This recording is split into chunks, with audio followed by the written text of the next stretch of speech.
Sarah here, and welcome back to my channel.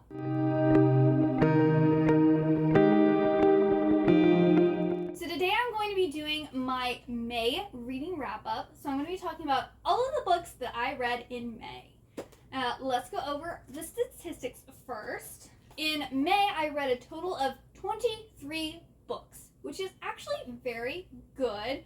I think, is that more than I read last month? Yes, because in April I only read 18 books. So in May, I read 23 books. My reading count is going up a little higher. The total number of pages I read was 8,938. I'm usually around like the 7,000 mark, so I read like 1,000 pages more than normal. The audiobook minutes was about 1,050 minutes. I DNF'd 0 books. I reread 2 books, which is really rare because normally I don't reread books. The total number of series, so that's books that were in a series, so 12, I read books from 12 different series. I read 6 standalones. I owned 21 of the books, and I borrowed 6 of them. And I mentioned this last time, but the reason those numbers, like 21 plus 6 is 27, some of the books I borrowed, I also owned. So I count them as both. My average rating was 3.5, so that's a little better than average.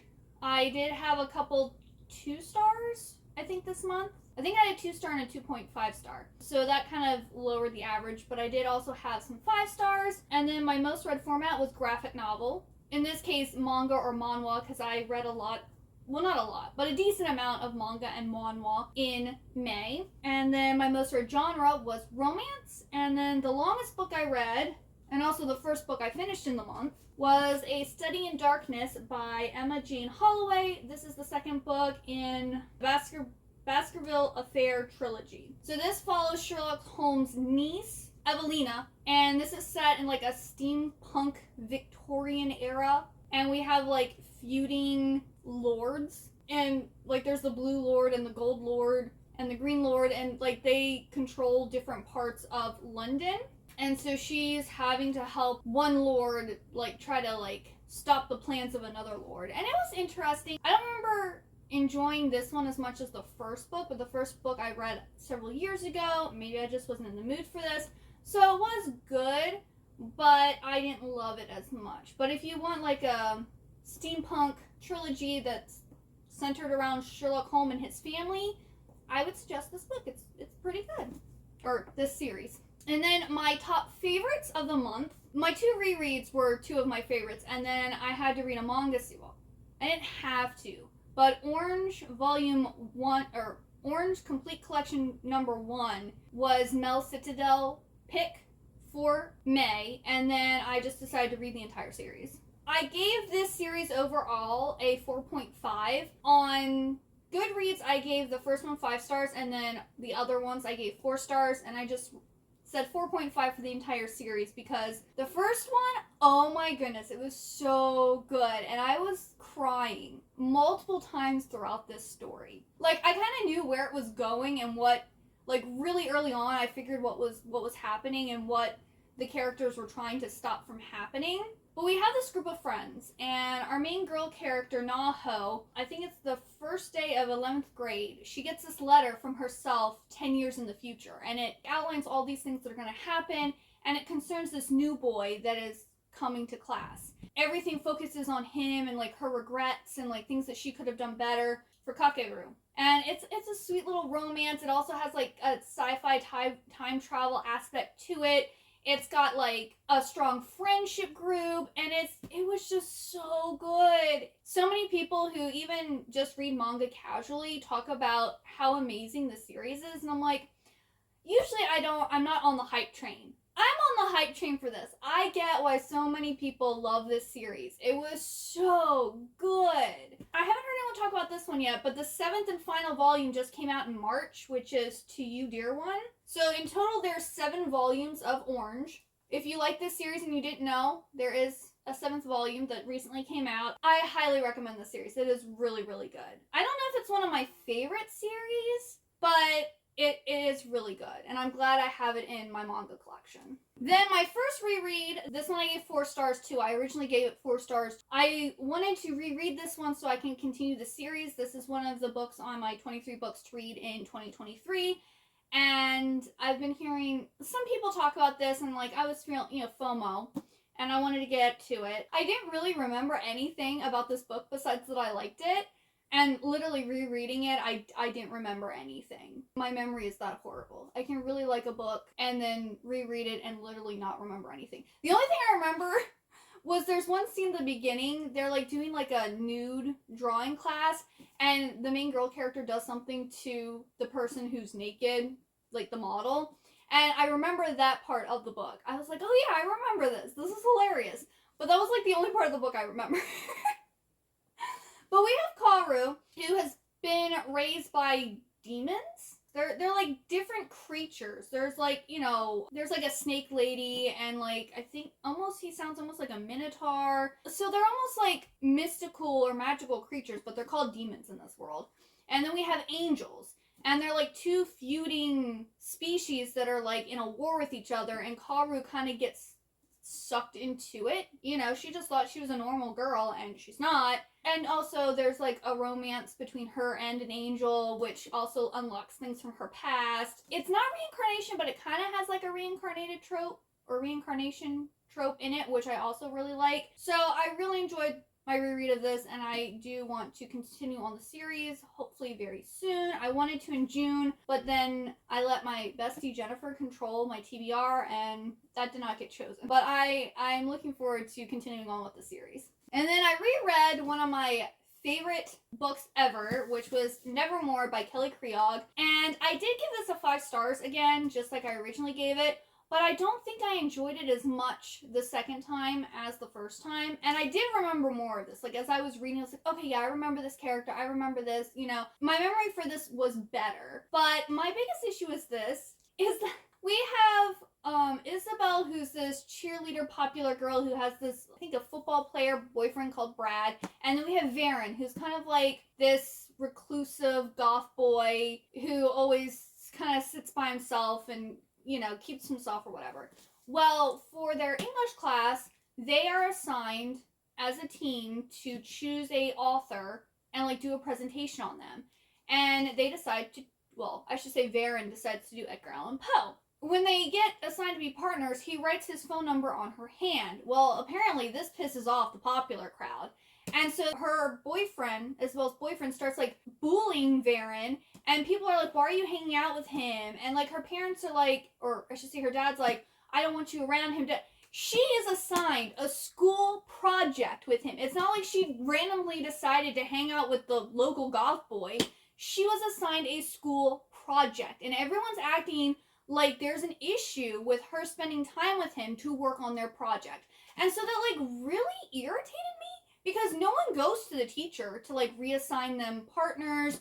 No one like, you know, like they make it Varen's fault. He's just a kid who's trying to get his school project done and mind his own business, okay? And like that was like a big part of the first part of the book, and I'm like, this literally makes no sense. Why is everyone acting like he's a bad guy and a freak and everything when he just needs to work on a school project? So like, beware of that. There is bullying in here for literally no reason. I mean, no one should bully anyone anyway, but like the reason that they bully him, it literally makes no sense. Not only that, at one point, like the popular kids go in and like vandalize the store where Varen works. Really? When I originally read that, I don't remember that or had an issue with it, but now I have an issue with it, and it was really bothering me. I mean, obviously the author wrote it that way, but it also, I guess, moved along the story too. It was like kind of, it's almost like when in a thriller when people do stupid things and it makes no sense and then they get murdered. It kind of felt like that. Like people are doing stupid things to move along the story, even though it made no sense. But we also have this like dream world that Isabel starts like going into or seeing, and like weird things are chasing her. And so we have like a supernatural element to it too. And because she's working on a project with Varen, she's getting sucked into the issues that he's having. And then not only that, but she starts seeing like how horrible her friend group is, and actually then does want to actually spend time with Varen outside of just their project. And so they kind of form like, I don't want to say they form a relationship, but they start liking each other. If I remember later on, there's more relationship stuff, but this was more than like getting to know each other and like this whole like supernatural evil force thing being introduced. So I did really enjoy this still, but I found issues with it this time. I still love this series, and I am reading the second book in June, and I'm excited for it. Alright, now on to the rest of the things I read. I read The Kiss of Deception by Mary E. Pearson. This one I was super excited for. I was hearing a whole bunch of like really great things. It's really nice. Also, Fairy Loot is coming out with a special edition of this trilogy. I believe in July they have their pre-orders. So I wanted to like get to reading this to see if I like it, to see if I want to get the special edition. Which this first book I gave 3 stars to. I enjoyed it, but I was also upset because I was like 100% sure that I knew who the assassin was. I would have put money on it. And then it's not the person that I thought it was going to be. And so then I was really annoyed because the way the author wrote the different perspectives, I was like, everything leads to that person being the assassin, but they're not. Like, it made no sense, the person who actually is the... But anyway, we have a princess, and she is supposed to be sent off to marry this prince of another country. She's never met him, and she doesn't want to marry him. So her and like her best friend / handmaiden run off. And they end up in this little town with, I think, the handmaiden's like aunt, and they're working at the inn. And, she just wants to be a regular girl. Well, we have 2 guys that show up. And we know one is the assassin and one is the prince. And the assassin has been sent by another country to kill her. Well, we also get the perspectives from the prince and the assassin. So we're getting, like, things that are happening from their point of view, and we know it's their point of view. And then we're getting things that are happening, and it just says assassin or the prince. And so we're not really sure which dude is which. But they're both interacting with her. They're both, like, interested in her or trying to decide what they want to do. Like, it's all very vague. The author makes it very vague, so you don't know, like I said, who is who. But for me, it just felt like the way she wrote it, the person I thought was going to the assassin made the most sense. And I was just like, I can't believe I was wrong. Like, I literally would have put money down and lost it. Which kind of really annoyed me because looking back, I'm like, I still don't see how that person's the assassin. Like, it doesn't make any sense to me. And I like being shocked at the end of, like, a book or having, like, the floor. But then I want to be able to think about it and look back and go, okay, yeah, that makes sense. I see it now. I see what I missed. I don't feel like that was the case in this. I'm like, no, there's nothing. I don't understand how that played out. Like, that doesn't make any sense to me. So I was kind of disappointed in this. But I am going to read the second book to see if it gets better, because this does end on kind of like a cliffhanger. We're not sure what's going to happen type of thing. And so if the second book gets better, then I think I will invest in getting the special editions of the series. And not only that, but the special editions have, like, when you have all 3 books together, it's like this really pretty map. So I'm like, I almost want to get it just so I can, like, have the map on display. But we'll see. It was interesting, but it wasn't as good as I was expecting it to be. Then I read Fall of the School for Good and Evil by Soman Kayani. And this one I ended up giving 3 stars also, which is better than, I was thinking, Rise of the School for Good and Evil. I gave that one 2 stars. I was very disappointed in that one. I read that one last year when it came out. And I decided I'll get the sequel, because this is like a prequel duology to the School for Good and Evil series. And I did enjoy this one more. I wasn't, like, the characters weren't as annoying. I thought the story was more exciting. All in all, it was good. I can't really talk about this book without talking about the first book. But basically, we have, like, these 2 twin brothers. I'm pretty sure they're twins. And they are selected by the Storian to be the schoolmasters of the School for Good and Evil. And in the first book, one's supposed to be for the good school and one is supposed to be for the evil school. There's kind of, like, this, like, thin line between, like, what makes you good and what makes you evil, and, were the brothers put in charge of the right school? Like, are their motives that they have the opposite of what they should be? And there's also a lot of, like, trying to, like, find someone to connect with, and, like, almost, like, trying to create a family instead of them being good brothers and being a family together. But it was just, there was a whole bunch of, like, male characters, like, male main characters in the first book, and they were just very annoying, and I felt like the book was very much like for middle school age boys. I'm not the target audience for that, but in this one, our girl characters did get a little more screen time, and the like annoying like little boy aspects weren't as prevalent in this book, so I did enjoy it better, and I thought it was a good wrap up to the sequel. Of course, I noticed with Somikani, I either love his books or I'm like, didn't hit the mark. Why did you write it? Where this one actually fell in between. Like, I wasn't like, oh, this was terrible, and I wasn't like, oh, it's amazing. So, he's a hit or miss. Even within the same series, he's a hit or a miss. Then I read Pride and Premeditation. This is like a Jane Austen mystery, like YA book. And in this one we have Elizabeth Bennet, and she wants to be a barrister. But of course at that time, like there's no law that says a woman can't be, but it's like no one has done it. And her dad owns law firm. She like works there, but she's not like an official employee, and he doesn't like officially like have her like on the books or whatever, because her mom wants her to get married and, you know, get married, have babies, do the traditional like female thing. But she doesn't, I mean, she wants to fall in love and maybe have babies one day, but she wants to focus and have a career. And then if, you know, the other stuff happens, it happens. And she also wants to get married for love and whatnot. Well, her father finally tells her that if she can get her own case and like come up with all the information that she needs to like prove the person is innocent or whatever, he'll consider having her as it's not a barrister, it's like the step before that, so that she can then start training to be a barrister. She goes and sends one of the little like street kids that she's on good terms with to like give her information, and she finds out that this like wealthy dude has been accused of murder, and so she wants to take his case and prove that he's innocent. So not only is there like the lawyer law side of it, but we also get like kind of a murder mystery in it too. And this was really enjoyable. I really liked it. The next book is Sense and Second Degree Murder, so I'm looking forward to reading that one. It's really cute. I gave it 3.5 stars because it wasn't like amazing, but it wasn't like, it was a lot better than the other books that I gave 3 stars to. So I'm like, it needs to be bumped up higher because I enjoyed it more. And then this book here was getting a whole bunch of hype like earlier. I think it was earlier this year, end of last year.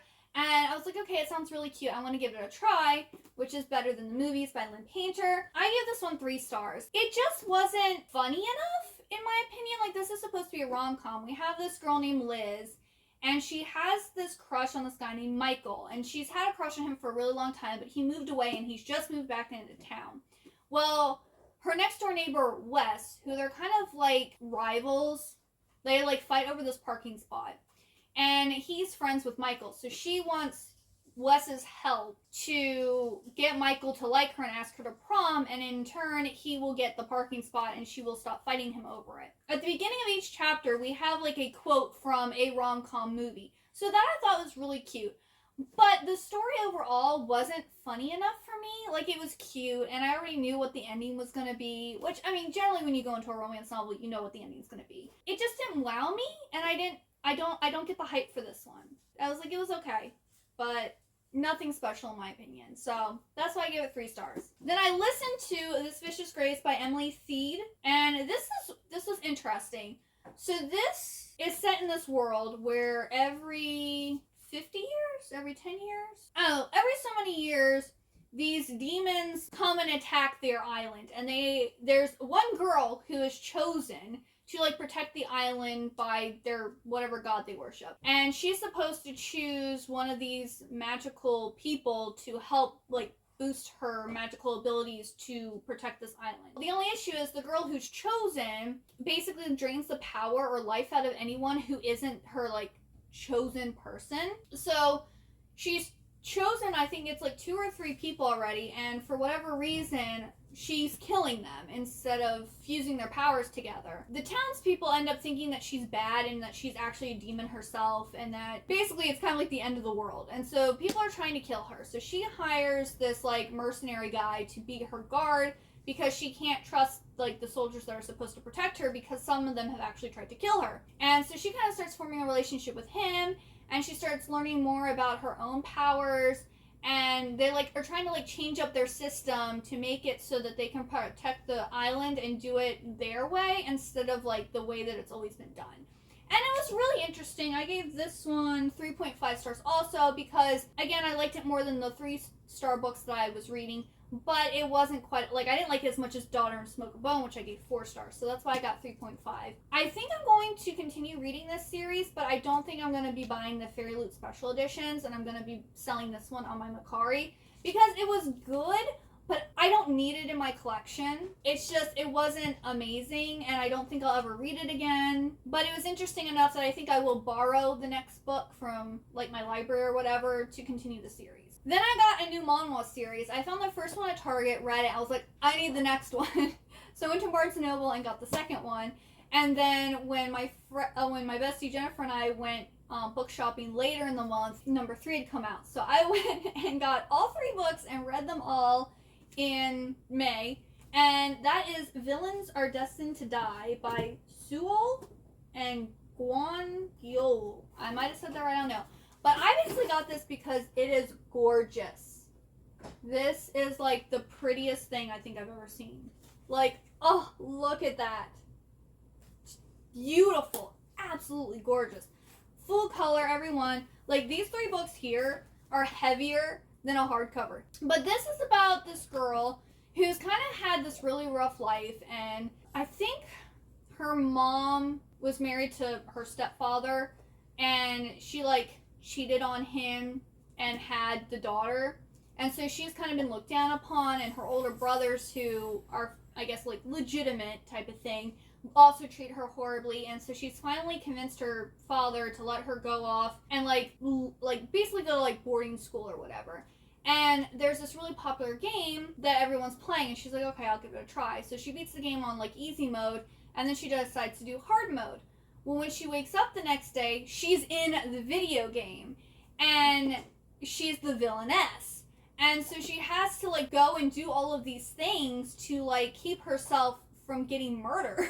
There's, I think, 5 male love interests, and if their relationship meters drop below 0%, she gets murdered. So she has to not have them drop below 0, and all of them are starting at 0. Except I think one guy started like -3, so that didn't count. But if it went down any lower, she'd get murdered. And there's a lot of parallels between the villainess and the girl who is in the villainess's body. And it's really good. I gave this all 3 volumes 4 stars. I'm really liking it. It's not like amazing, but it's like a guilty pleasure read, and it's just so beautiful that my eyes just like looking at it. I can't wait for the 4th one to come out so I can look at it some more. Also, the guys in this are very, like, every single one is attractive. At one point even, the villainess's dad looks a lot like the older brother. So it's like, oh yeah, he's really hot. The older brother, I'm like, wait, that's the dad. I'm like, well, he's hot too. They're all hot. But yeah, I really like this series, and if you do like the whole isekai, girl being in like an otome style game and having to like prove that she's not an evil person, like, I think you'll really like this series. Then I read Jane Eyre by Charlotte Bronte, and this one I gave 2.5 stars. And I love Gothic literature, and this is like supposed to be like the epitome of Gothic literature, and it just, I didn't get the romances in here at all. Like, it was not romantic. I enjoyed the beginning when we're learning about her and how she's like being mistreated by, I think it's her aunt through marriage. And then she ends up going to like this all-girls school, and like she kind of has to prove herself, and then she becomes a teacher there, and then she decides to become a governess. Like, I liked the beginning portion of her growing up and like everything she had to deal with. But then when she becomes the governess and goes to this house and meets Mr. Rochester, their like relationship made absolutely no sense. Like, everyone talks about how both of them are unattractive and how there's nothing like appealing about them. And Mr. Rochester sees her as like a fairy creature and is like fascinated by her, and she's like interested in him too, but I'm not really sure why. Like, they spend time talking, and I guess their talks, I don't know, I didn't feel the chemistry. I didn't feel like anything. I'm like, why are they into each other? I don't get it. He's also like playing with her because she thinks that he's courting this other girl, but he wasn't actually. he was just kind of using her to make Jane jealous, it seemed like. And then she ends up, at one point, fleeing after she finds out his big secret, and ends up with this family. And then she has another guy there, which she has no romantic feelings for, and he has no romantic feelings for her. So it's not really even romances, because I think, it says she flees in turn the two men, Edward Rochester and St. John Rivers, who love her. St. John Rivers doesn't love her. Nowhere in this book does he say that he loves her. He just wants her to marry him so that they can go to India and be missionaries together. And he'll only let her go to India and be a missionary with him if they're married, even though they're actually related, when they shouldn't be getting married anyway. I don't understand. I don't get the hype for this book. Like, it's a classic, but the romance isn't there, in my opinion. I wanted, like, a nice gothic romance that, like, you know, like, even Pride and Prejudice, I love the movie. I don't like the book as much, but I love the movie. And, like, the romance there is subtle, but it's still, like, good. You know what I'm saying? It's passionate. I felt no passion. I saw crazy. No, they were both crazy. Both men were crazy. Okay? I don't understand. I mean, she does end up choosing one. And she's a better person than me. Let me just say that. But, yeah, I don't understand why this is such a popular book. Then, my book club pick was A Duel with the Vampire Lord, and I ended up giving this one 3 stars. I will say, I liked it more than A Dance with the Fae Prince, but not as much as A Deal with the Elf King. That one has been my favorite so far. But I did like this story overall, and I kind of guessed where the story was going, but it wasn't, I think, as in-your-face and prevalent as the other 2 books in the Married to Magic series. So this is by Elise Kova, who does the Married to Magic series. And there are standalone companions that are all set in the same world, and they all follow different creatures with, like, a human girl, or part human girl. And in this one, we have our main girl character, who is she does all of the, like, making swords and weapons and everything for everyone. And she's some type of maiden. I forget what type of maiden she is. But she's been trained in the art of making these special weapons to kill vampires. And she basically has no choices in life. Like, she's the eldest daughter of the eldest daughter who is in charge of, you know, making all of the weapons. So the leader of their town chooses who she's going to marry to then hopefully have another daughter to take over after her. Her, like, brother is one of the vampire hunters, and he's taught her to, like, fight. And it's the night of the blood moon, so, like, the vampires are going to be attacking en masse, and he wants her to protect their mom. Well, things happen, and she ends up outside of the town, and she gets captured by the vampire lord. And then she finds out that everything they know about the vampires isn't correct. And the things that the vampires know about the humans isn't correct. And there's this big misunderstanding because they each think the other one is evil. And that they need to be exterminated to, like, protect themselves. When in fact, there's, like, a whole bunch of stuff that happened, like, hundreds of years ago that caused this big divide between the 2 species. And so it's kind of like a Beauty and the Beast retelling because she's having to help the vampire lord break this curse. And, like, I kind of figured out who probably made the curse, but not, like, why or how it was all going to wrap up and everything. So I did really like the ending, but overall it was kind of slow. The romance wasn't really anything special. Yeah, it was interesting, but again, the romance just wasn't working for me. Then I read another manhwa called A Business Proposal by Narak. This is actually a K-drama. You can watch this on, I believe it's Netflix. It's about these 2 friends. We have our main girl character who works for this company, and her best friend is, like, this wealthy heiress. The wealthy heiress's father keeps sending her on, like, marriage proposal dates. She ends up getting this one, and she's like, I don't want to see him. And her friend, our main character, is having some money issues and needs some money. So the heiress is like, I'll give you money to go on this marriage proposal date and act completely absurd and make the guy run away, you know, screaming type of thing. And she's like, okay, sure. The guy shows up, and he's actually the CEO of her company.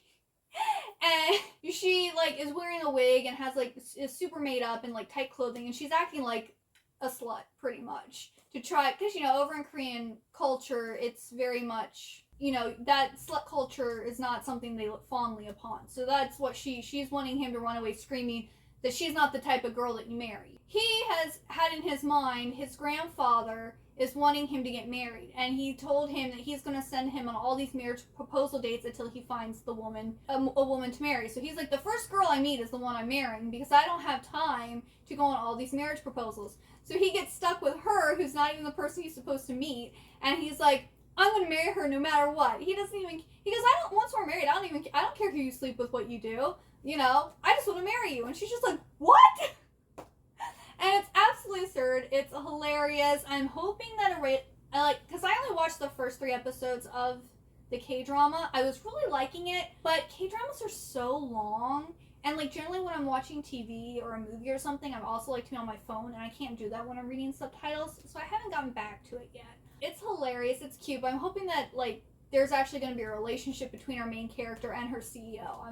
I'm hoping that's the case. So this one I gave 4 stars also. Then, for Jan's book club, the Full Moon Book Club, her pick was Catherine House. And this one I gave 2 stars. I started off really liking it, and then Kirsten in her, one of her reading vlogs talked about it, and said how it had like an open-ended ending, and I was just like, I hate that. I was like, I hate when a story like just leaves it hanging there and it's like up to your interpretation how it ends. It drives me crazy. For that alone, I got 2 stars because that is one of my pet peeves in books. Like, I don't like things to not be.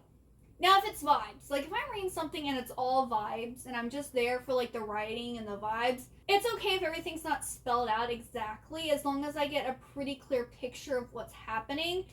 But if you don't wrap up the story and tell me what happened, no, I'm not your friend. Catherine House is about like this really prestigious like college, and it's like super exclusive, and there's like all of these interviews and things that you have to go through to get in, and everything's fully paid. But the only thing is, if you get accepted and you go to attend, you have to be there for 3 years and you're not allowed to leave. There's no outside communication, there's no like TV, music, like there's nothing. You are there literally to immerse yourself in school.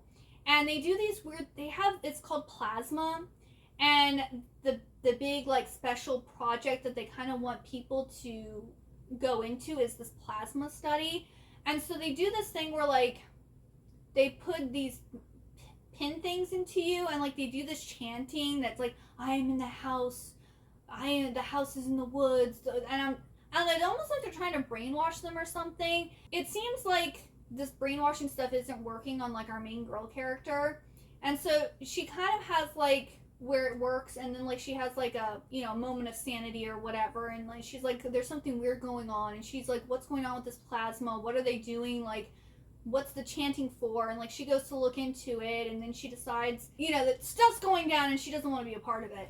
So it was interesting, and I felt like it was going to have like a sci-fi twist, which it kind of does. But then it just, with an ending and us not knowing what happens, it rubbed me the wrong way. So if you're okay with an open-ended ending, you probably would like this book. It was very interesting. It was written well. I actually listened to the audiobook for this, so I like the narrator and stuff. It was interesting. Then for Liv's book club, the book was The Undertaking of Heart and Mercy, and this one I gave 3 stars.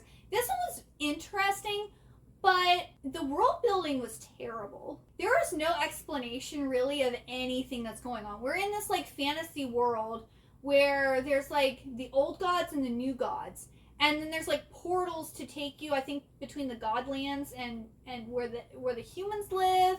And then there's like these little cute animals that go around that like deliver messages and stuff, and they're immortal. But we don't really know where they came from or like why like their job is to deliver messages. And then we also have like, they're called drudges, I don't know, something, and they almost are like zombie type creatures. It's not really explained like where they come from. Like, we know that ghosts go into like your appendix, which is like where your soul is housed, and they like take over the bodies, but we don't really know why they're taking over the bodies, like what the purpose of this is.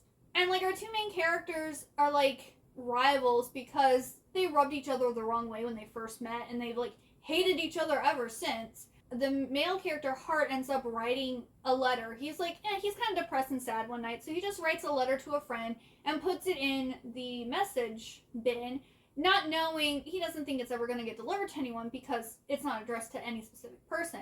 Well, it ends up being delivered to Mercy, who's his rival. They start writing back and forth to each other, not knowing who the other person is that they're writing to. Somehow the little messenger animals just know who the letter should go to. They just magically know. He doesn't tell her that he's the one who's writing the letters, and then they start like having like this little romance thing because he ends up saving her life, and then she finds out that he wrote the letters, and it's this whole big thing, of course. And like, stuff boils down from there, and it was just like, there was no world building. Generally, I'm okay getting thrown into a world, but then I like to have it explained slowly, like what's going on, a little backstory, you know. We got a little information about the gods, but that was it. And the romance was cute. I mean, it was one of the better romances that I read this month, but overall as a whole, the book just wasn't that good. So that's why I got 3 stars. Then I also listened to Gods of Jade and Shadow by Silvia Moreno Garcia. This one I also gave 3 stars. I was expecting this here to be more fairy tale, like magical vibes. And it was more like urban fantasy, which I love urban fantasy because like the Shadowhunters is like my favorite, but that's not what I was expecting going into this. So we have this main girl character who her and her mom are living with, I think it's her mom's family, and they're kind of like in disgrace because the mom went and married someone that they didn't agree with. He ended up dying, and so she had to crawling back to her family. And our main girl character is darker than what the family would like, so they're treated as basically servants. Well, the grandfather has like this box in his room, and they're all out one day, and she's being punished and is left at home. So she goes and opens it, and ends up getting a piece of this god's bone stuck in her finger. Because of this, he comes to life, like he's like rejuvenated or whatever, and he has to reclaim his godly powers or he'll suck all the energy out of her and become human and she'll die. So they kind of have to go on this journey to find his eye, his ear, his finger or hand, and his jade necklace so that he can fully become his godly self. The reason he was all bones and hiding away in a box is because his brother was, I guess, like jealous of him and thought he was a tyrant and wasn't like ruling correctly. So he's like out to get him, and he's having people along the way like stop them. So there's like a little magic, but it wasn't as like magical as I thought it was going to be. And like there's also kind of like a little romance going on between like the god and our main character. But like, again, not very realistic. Like I didn't get it. And then the ending was interesting. Yeah, I know. So Silvia Moreno Garcia, I loved Mexican Gothic. That was so good. I love that one so much. But like all of her other books have been like 3 stars. Like none of the other ones have really impressed me yet. So I don't know if she was like a one-hit wonder for me, but I own a few of her other books. I think I'm going to try to read those before I purchase any more. Maybe I'll find another one, because she does have a vampire book called Strange Certain Things or Certain Strange Things, something like that. I might really like that one. I don't know. But I thought this one was going to be more exciting than it was. I'm saying that a lot. I just think May was a disappointing month for me as a whole. Here's another one. Happy Place by Emily Henry. So I ended up borrowing this one from Libby. I actually got it sooner than I thought. I thought I wasn't going to get it until like June, but I ended up getting it the last week of May. So I was like, okay, well, I'm going to go ahead and read this. This one I also gave 3 stars. Everyone's like been hyping this up and talking about it, and it just didn't work for me. It's this friend group. There's 6 people, and our 2 main characters were a couple. And about 5 months ago, the guy broke up their engagement through a 4-minute phone call. Doesn't really give a reason why. So our main girl character has been hurting this whole time and doesn't know why, he broke it off. And he at the same time still loves her. And we find out later why. Like, this whole book is like about like not communicating with each other, and like they all have secrets that they're hiding from each other, and they don't really want to talk about them or share them with the friend group because they don't want to like mess up the fan group.